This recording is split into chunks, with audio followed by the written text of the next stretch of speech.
Hello there, welcome to the next episode in this Foundry VTT Adventure Creation series. Last time we talked about running an encounter that was an ambush in a copse of trees, having set up the map with background and foreground layers.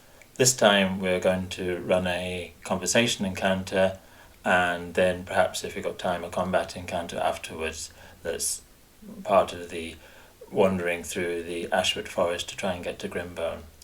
So let's join the game.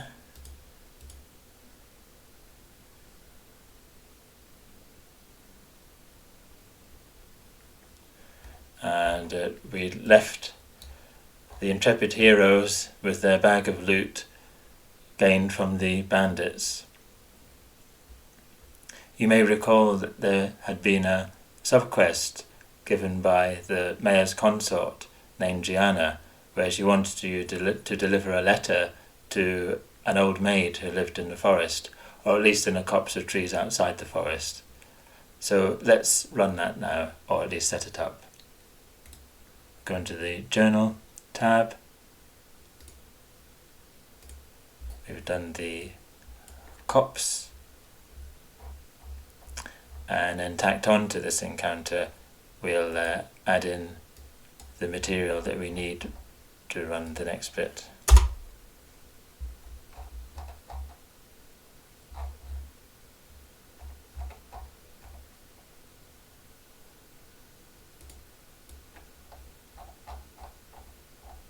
Once again, copy pasting.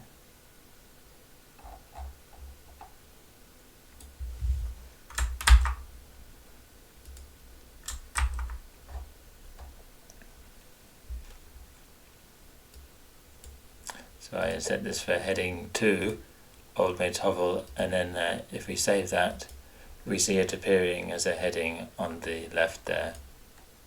If the PCs take the track south from the road at the hold above, they soon come to a small group of hovels made largely of earth sods. Most are abandoned, but a small plume of smoke comes through the grassy roof of one of the forlorn structures. If the PCs enter, read the following.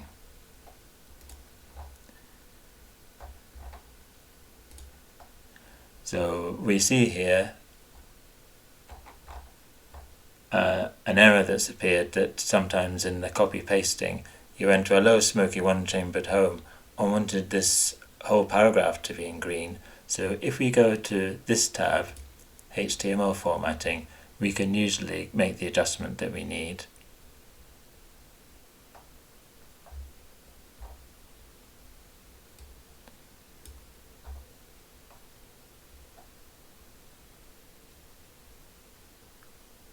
If the PCs enter, read the following, and this is where we wanted our style to be the green one. So if we get rid of that, for some reason it's added in some extra HTML. If we get rid of that and save it, now we have it all in the colour that we wanted. So just a little tip for those of you who aren't so familiar with HTML, go onto that tab there.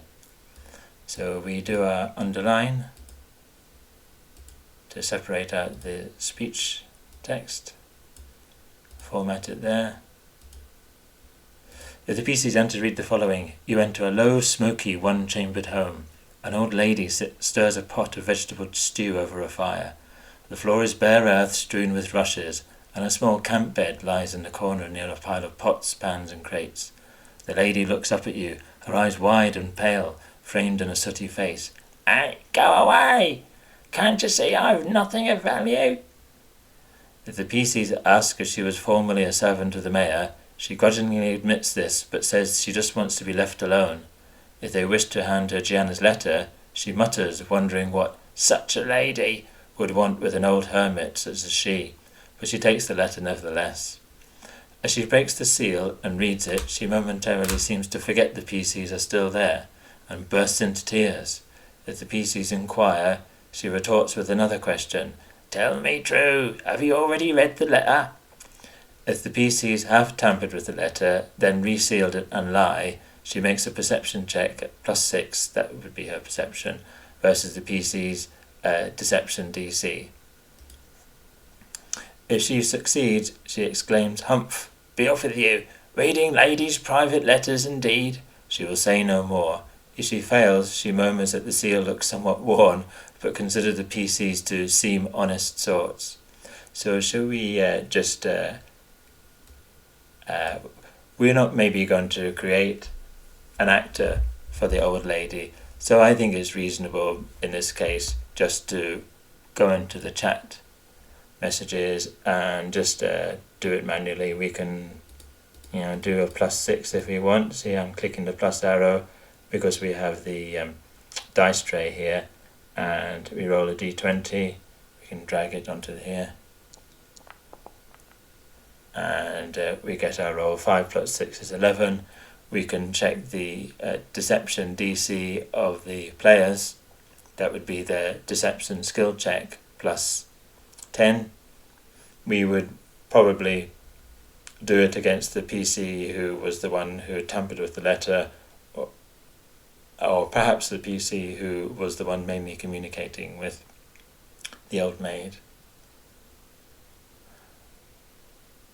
If the PCs admit to reading the letter, if they had indeed opened it, she complains, but nevertheless offers an explanation indicating they already know the truth of it.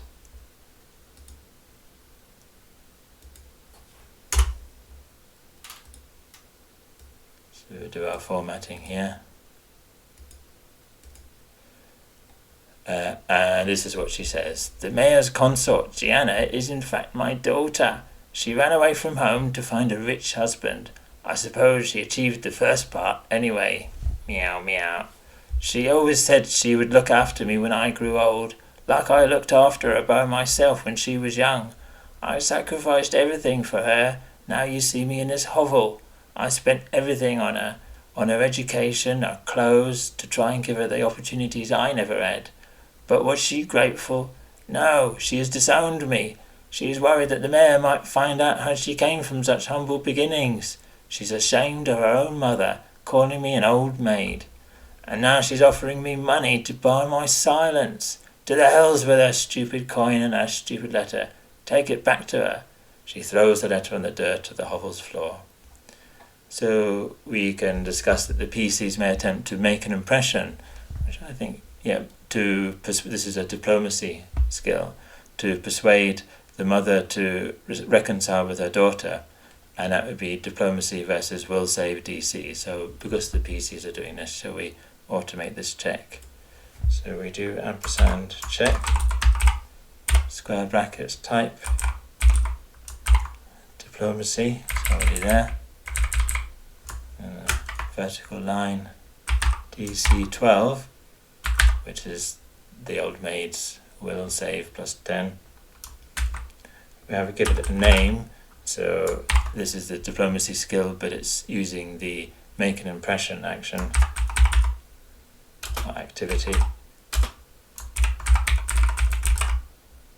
And should we make it a secret check just in case there's a consequence for critical failure?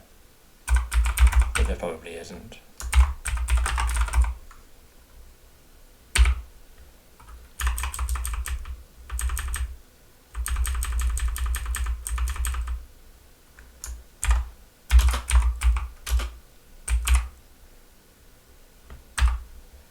So we'll just check how that worked. This is our editor, and this is on the left is the journal itself.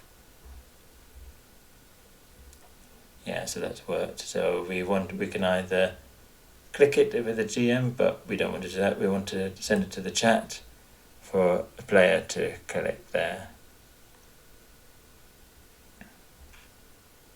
If the PC is successful in that make an impression diplomacy check, she has some more comments to make. If unsuccessful, other comments to make.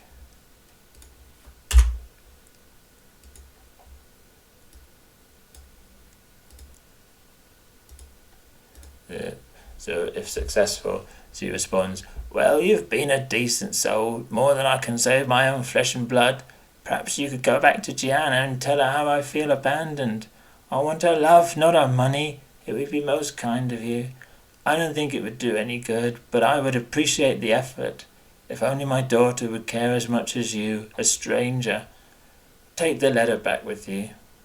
And if it's unsuccessful in a diplomacy check, don't bid on there being any reconciliation. A mother knows her own daughter. She doesn't seem to wish to know me at all. I feel so wretched. Why did you have to come and upset me with that letter? Take it back. I can't bear to see it.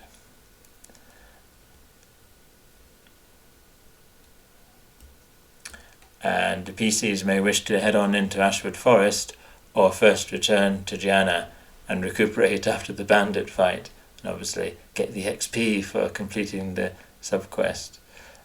We discussed returning to the letter in the previous journal link, but why don't we maybe make a link back to that? Yeah.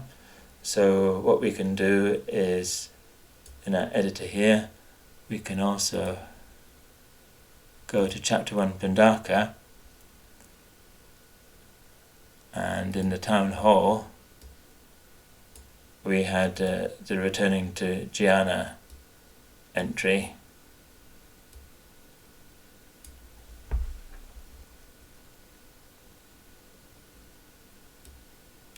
And we can change the text here.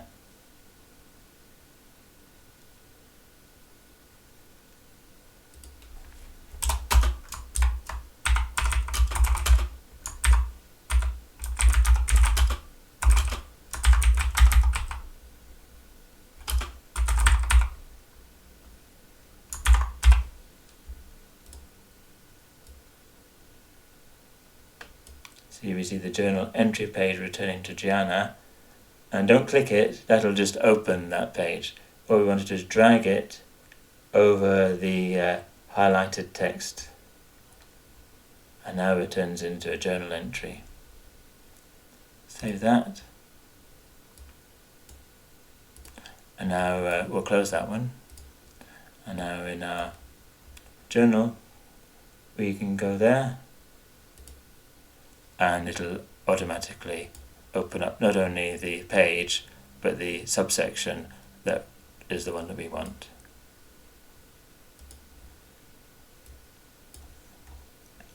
And that finishes the copse encounter and the associated old maid encounter. Let's have a look at the scene. We'll activate this one. Ashwood Forest, so this was our exploration. So we've dealt with this one, where we'd put the party there, but what we ought to do, perhaps, is start labelling them. So this was encounter A, where there was the copse and the old maid's hovel just south of there. So we can go into the journal notes, create a note, and just give it the name A for now. We'll create a map note. We don't want to create a journal entry because we want to attach it to an existing journal entry, and the journal entry we want to attach it to is A, the copse. We don't need that label now because it will probably default to what we want. So we'll go over there, mouse over it, and we've got A, the copse. If we click on it, we get to that journal page. If we're in the journal notes and we double right click onto it, we can change the formatting. So as you can see, the text label now defaults to the journal entry there. So why don't we change the entry icon to a custom one, and then go here and modules,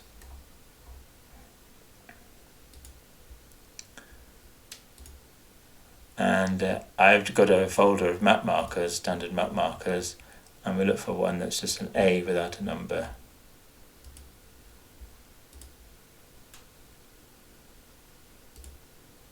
And we've got an A there.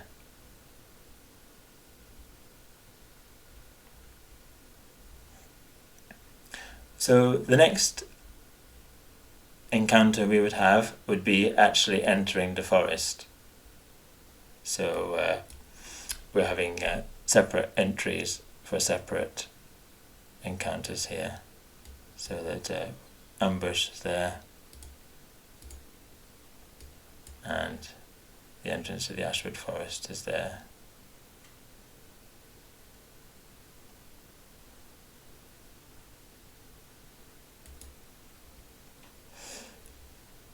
We'll add a journal entry now, a journal note.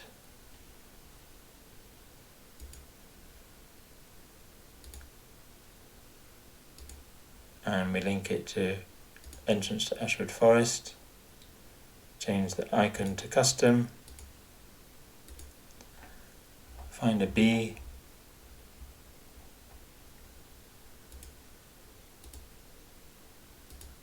And then we got A there, entrance to Ashwood Forest. The next one we have is going to be in this area here. We'll tempt the players to leave the path.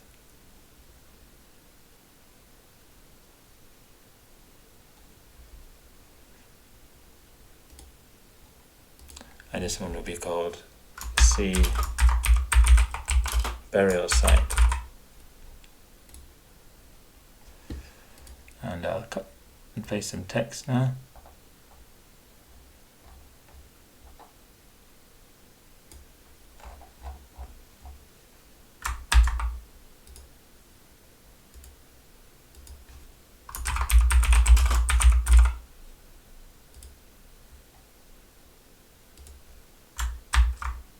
We don't need, because the page title is going to be the same as the journal entry title, we'll not display it. So, burial site here.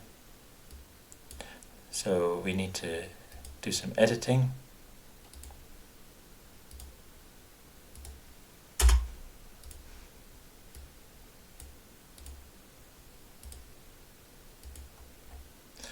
So when the players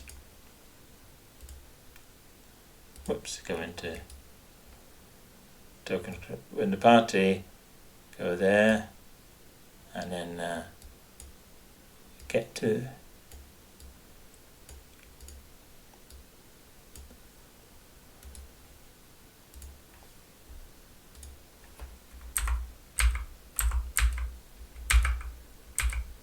that hex there.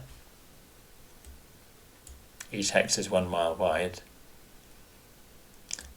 At the south side of the road, there you'll see a weathered marker stone covered in ancient runes. There is a small path heading south into the forest at this point.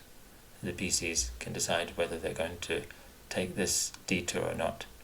A successful DC 15 decipher writing check, if trained in Arcana or Society, reveals these to be ancient Thessalonian runes, but their meaning is lost through the long aeons since the language was last used.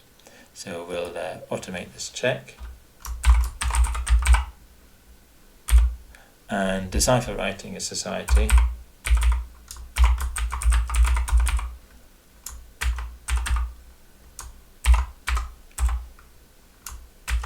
And its name, so the activity, is decipher writing. I don't think it needs to be secret.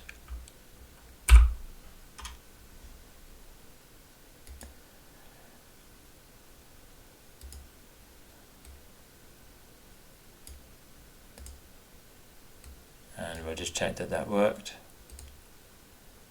Yeah.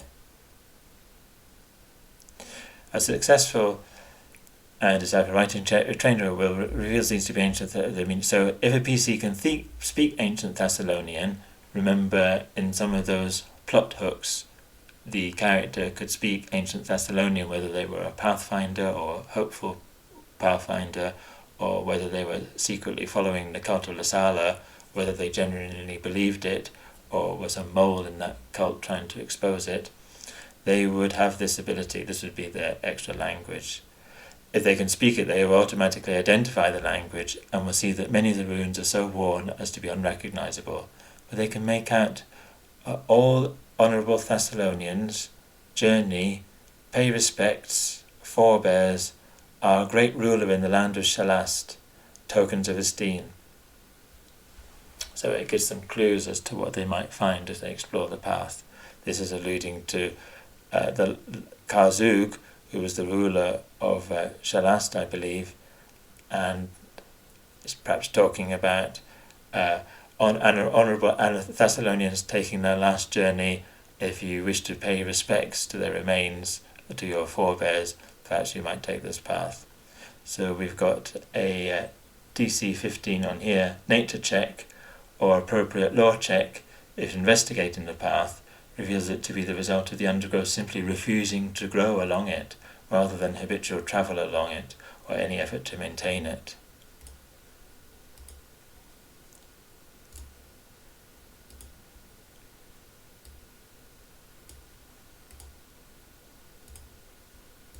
So if the PCs decide to take the path, after nearly a mile, the twisting path leads to a clearing of sorts, where the trees appear further apart and dead. They are interspersed with standing stones covered with runes, similar to the marker stone on the roadside. On looking more closely, you see that the branches of the trees are interwoven with those of neighbouring trees to form lattice-like beds. Upon these natural beds, or biers, are laid out mouldering humanoid skeletons, darkened with age. So I think it would be nice to have a picture for the players at this juncture. And so we'll insert a picture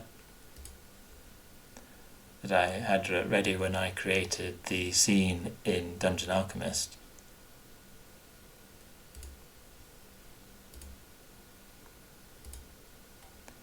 And I kind of picture through the trees of the corpses lying as if on biers. And of course, once we save that, we can click on it and show it to the players. So we have some instructions here for Foundry VTT. Place the party on the burial ground encounter map in marching order at the north end of the clearing. The skeletons are already placed non-visibly among the dead branches.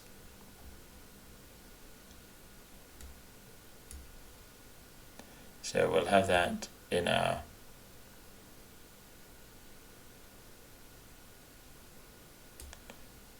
text for Foundry VTT instructions.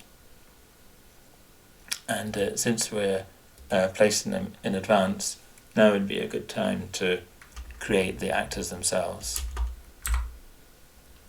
So these are going to be skeleton guards that will animate as the players walk underneath them. So in our compendium pack,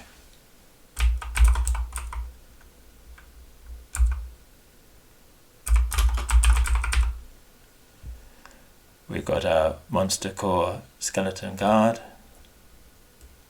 which we will import into our module and put under creatures.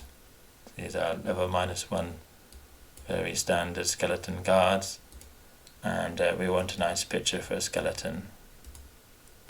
So we'll go to modules again, tokens, and here's where I created a skeleton picture, and we want a token for that, don't we? So we'll go into tokenizer. I've kind of developed a theme, so we'll add our own frame. I like the starter frames because it's an undead creature. Let's go for something that's quite nasty there, and then we'll add in the avatar image, cancel that, have the frame in front of the image, and by adding in the image in this way, we've got it with a transparent background, so we can have it like that. So that should be our skeleton done. Now we'll add the scene. So we're going to scenes. We're in the Ashwood. So we'll create a new scene in the Ashwood, call it burial site.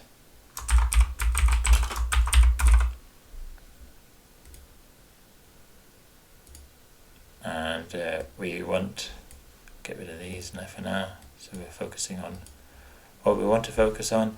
So we need our background image,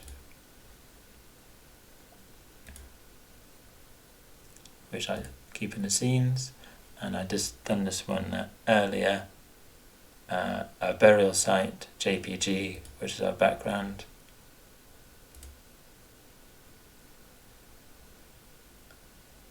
Our foreground elevation, when we're in, putting our foreground tiles, 20 feet is a good default for that. We want our grid to be 150, because we always set our Dungeon Alchemist resolution when we're exporting to 150 pixels per square inch. Square grid, obviously, I don't like any padding, I don't think we need it. But you can have padding if you want to wrangle your tokens around the outside of the map. And grid scale, everything seems fine there, but we generally like a thickness, and we'll see what the colour's like when we put it on.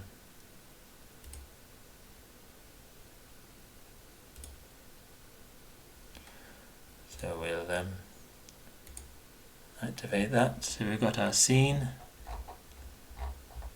So the players are coming, or the PCs are coming from the north into this clearing here. I can't remember what colours we had for our grid, but let's change it to something more visible.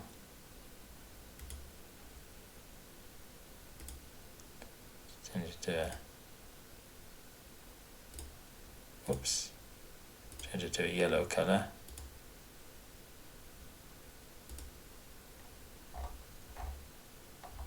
It's nice and visible. Maybe we'll go back through the maps and standardize our colours for the grid, but maybe it's a little bit too obtrusive. Reduce the opacity a little bit. Okay. So we've got our grid, we've got our scene. Now we use our foreground, we use a tile as the foreground, as we can manipulate that a lot more easily than just having a foreground image. So go into tile controls, tile browser, we may as well click snap to grid, but we stop that because we have to make sure it's a foreground one, have that selected. Now we'll select it. And here is our tile. So the tile was done by going into PaintNet and cutting out the trees and essentially cutting out the ground level, preserving the trees in the same manner that I described in the previous video. We saved this as a WebP because we needed the transparency. So there we go, and it looks almost no different, which that just means that we've done a good job. Let's test it out using a standard character. We'll choose Valoros this time.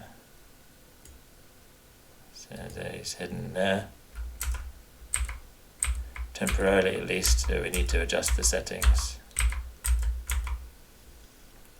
So while we're on, we can go into tiles again and make sure we've got these selected, make sure we've got foreground selected, so then we can actually select this thing. If we double right click,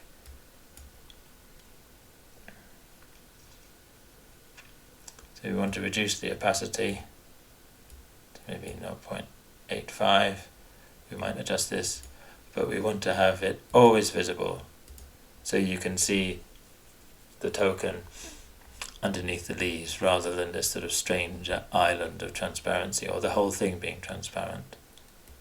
And we don't need to bother with occlusion because there's never occlusion. Elevation 20 feet, that's what we wanted. And hopefully now it will be. So now you see it is transparent.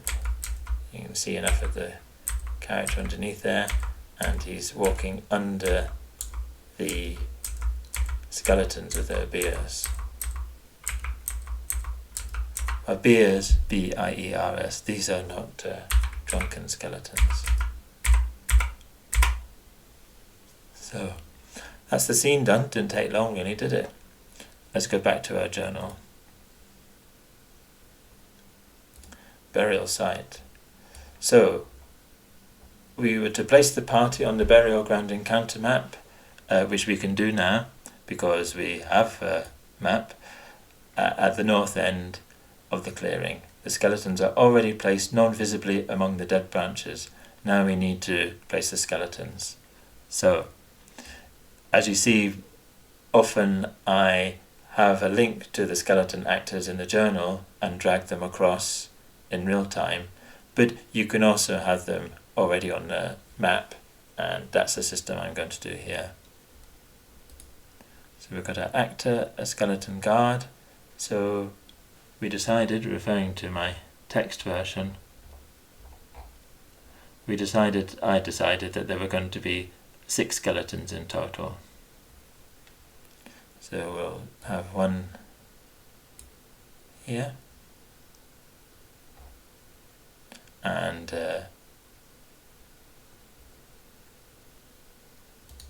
we want to make it invisible. So there's 2 ways you can do this. You can select the token, and in the token setting you can have secret disposition selected, and it looks like if you're the GM, the owner of the monsters, you'll see a purple border, but if you're a player you will see nothing at all. I tend to find I forget to uncheck that, and so the players never see the monsters even when I want them to appear. So I think it might be better if I just do it the other way, which is selecting the token this way and clicking visibility state invisible. And then when one becomes visible, say when it's dropped down, I suddenly make it visible to the players that way. Back to invisible again. So that's 1, 2, 3, whoops, 3,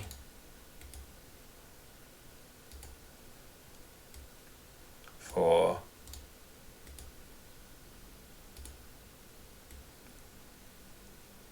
5, and 6 will have that one there. So not all the skeletons will necessarily drop down. Just double checking I'd got them invisible. Ooh, we don't want to give the game away, do we? 1, 2, 3, 4, 5, 6. Okay, so that's the skeletons laid down. So we can say Valeros is, yeah.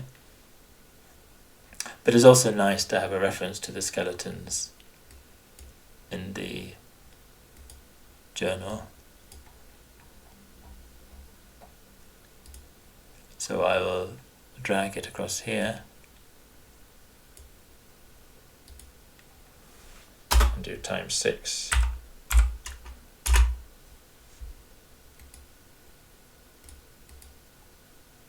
Now you see there's a nice reference to the skeleton guards there as well. So if we click there, we could obviously drag another one in if we wanted to. When it's already laid on the map, that's going to have its own individual hit points and stats. These restless Thessalonian skeletal remains will animate, but only when PCs pass beneath them. Let's read it from the journal itself, which I've already done. Roll an acrobatics check for a skeleton above the middle of the clearing versus the reflex save of a PC underneath a square within 5 foot horizontal distance.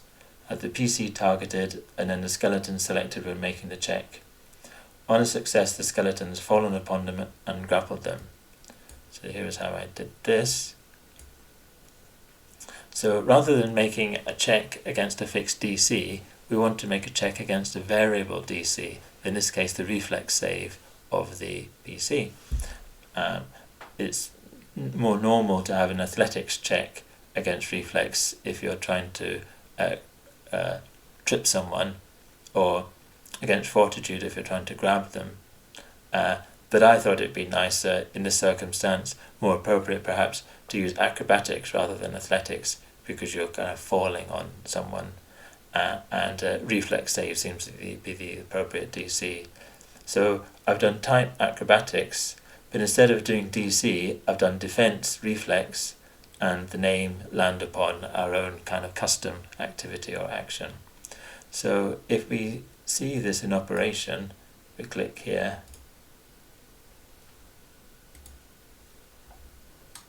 We do it that there, but it's the active party being the creature and the defense being the PC. So we can just, if we're the GM, we can just directly click it from our journal. So what we would do is wait for Valeros to come round there.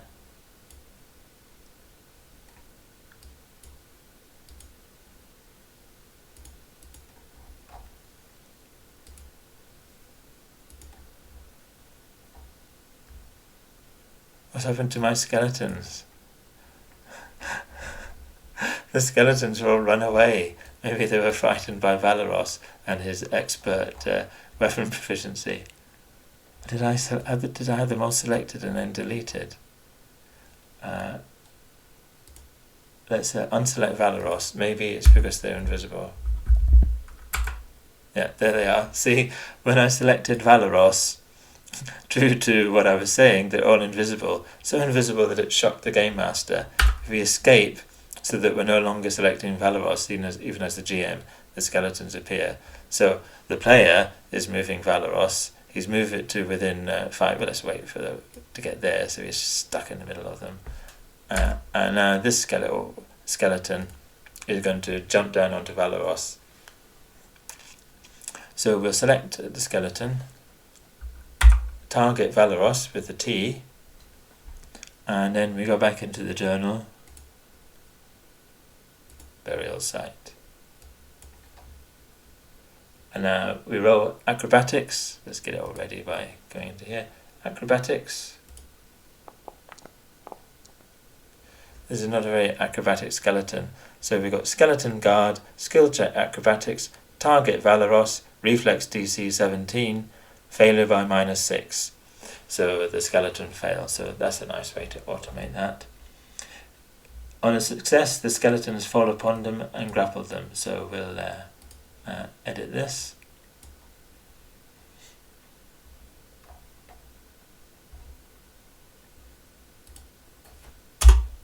Format it.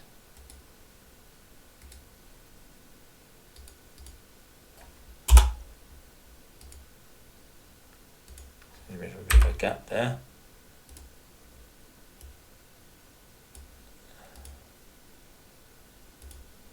And we've got a nice flavourful description if they had succeeded. You feel a sudden weight, like a bundle of small branches, land upon your shoulders. To your horror, you realise that the bundle is actually a complete skeleton that has fallen from the bier above, and the skeleton moves of its own accord. It reaches round your neck with a mould and leaf mulch covered bony arm to claw at your throat. If the skeleton fails, it lands next to them, and if it critically fails, it lands prone next to them and takes 1d6 bludgeoning damage. And you can see here, or if you go into the editor, I've done at damage 1d6. You don't need the brackets because it's a simple one, but I put it in anyway.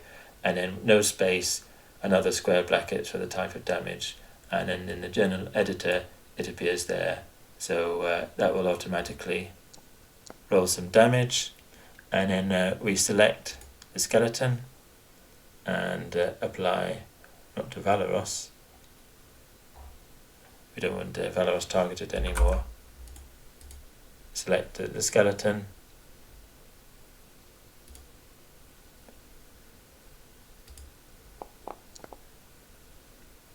And that damage is going to be delivered to itself.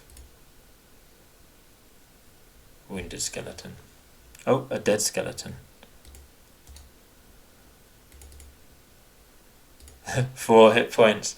Now you know why they're level -1.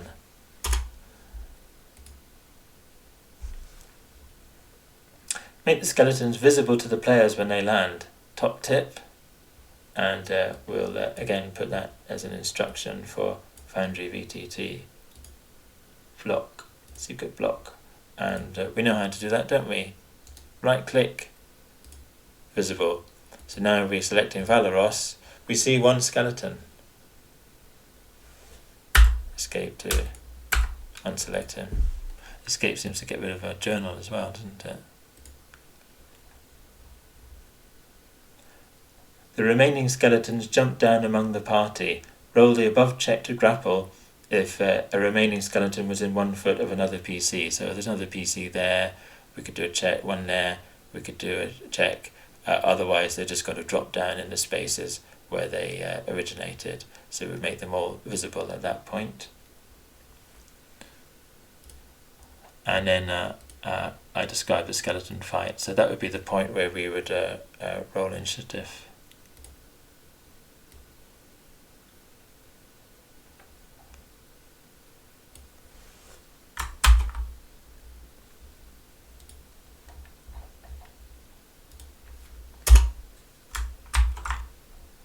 Skeleton fight.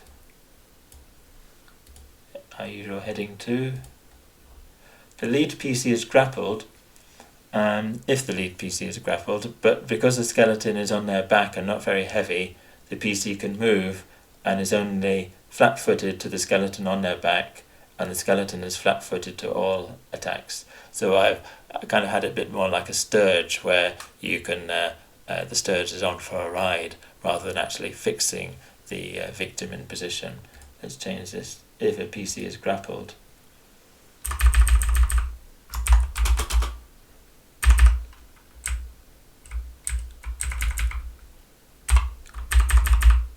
If a PC is grappled, because the skeleton is on their back and not very heavy. So we're just modifying the grapple rules there.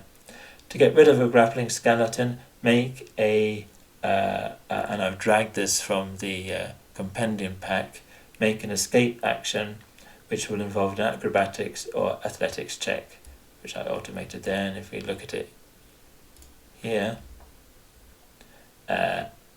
escape action, so now we click on that and we get the description of escape. But I've actually specifically got the ability to invite the players to make their checks in the chat. 13 acrobatics or athletics, their choice. The skeletons all have the explosive death ability. This is when they're destroyed, they burst in shards of bone. Nice to have something unique for even the most lowly creatures. And if they've got 4 hit points, it's probably going to happen quite quickly. So 1d6 bludgeoning damage, just as I'd done before for the prone action. The obviously blunt bones are smashing against the adjacent creatures, and they make a basic reflex save. So just to highlight that, for a basic reflex save we do at check, type reflex DC 10, basic true, and that automatically will going to recognize that it's half damage for success, full damage for fail, double damage for critical fail, and 0 damage for critical success. After the fight,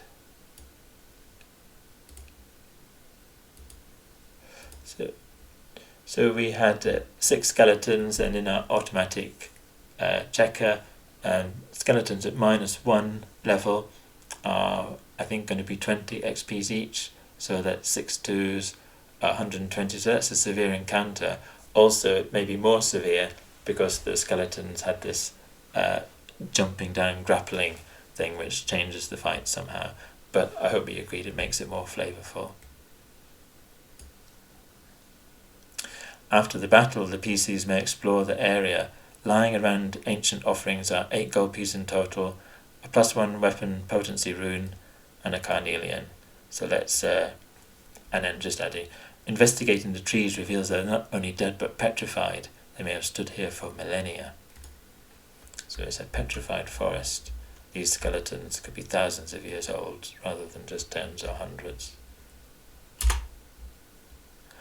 Maybe the skeletons themselves are petrified. Fossils. So let's add in the loot. Go into our actors again, we've done this before. We want to create another loot actor.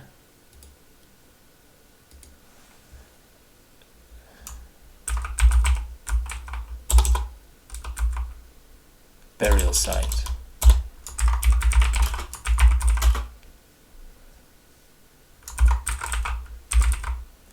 Treasure type loot. And it was so we can see it was 8 gold pieces.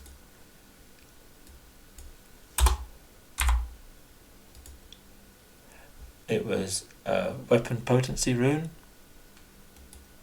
So when you're getting to second level, that's the kind of level where you would get a +1 potency rune, but it's okay to have it to find one level below, and that would be a really nice bonus for a PC, especially if they go back to Bindaka and get someone to put the rune on. There's someone also who can do that in Grimbone. What am I doing? Potency rune.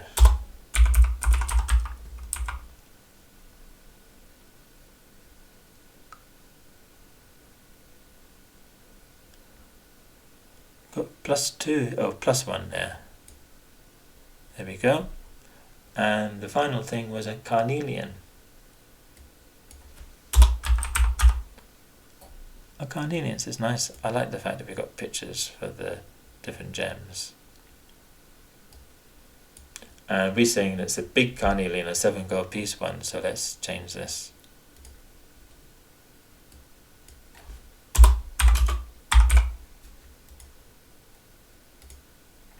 And we'll change our default icon. As in core data, we've got some icons core to Foundry VTT. We'll have miscellaneous, maybe something that looks appropriate. Not really a coffin, is it? Don't think there's anything good on the miscellaneous. We'll go for a bag.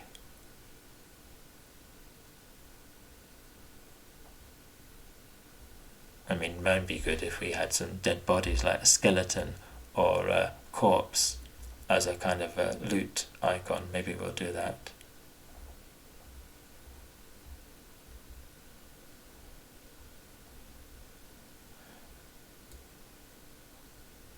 Even a tree would be appropriate for this one. But since we haven't done that, let's just do a generic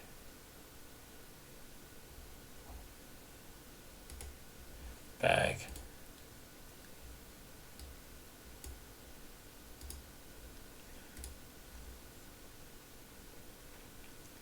So we've got that, and then we'll drag it here. Do our usual line above and below for consistency. No space there. Save it. And we have our encounter done. Obviously we want to take Valoros out, and we wanted to make that invisible again if we are setting it up from scratch. We'll go to our journal, and we see we're building up our encounters now, A, B and C, and let's go to our scene, back to the hex map, and we can add in a journal note. Go to create, journal entry, burial site, just default page really, and then entry icon is custom. You have to go to user data, modules, map markers, we want to see.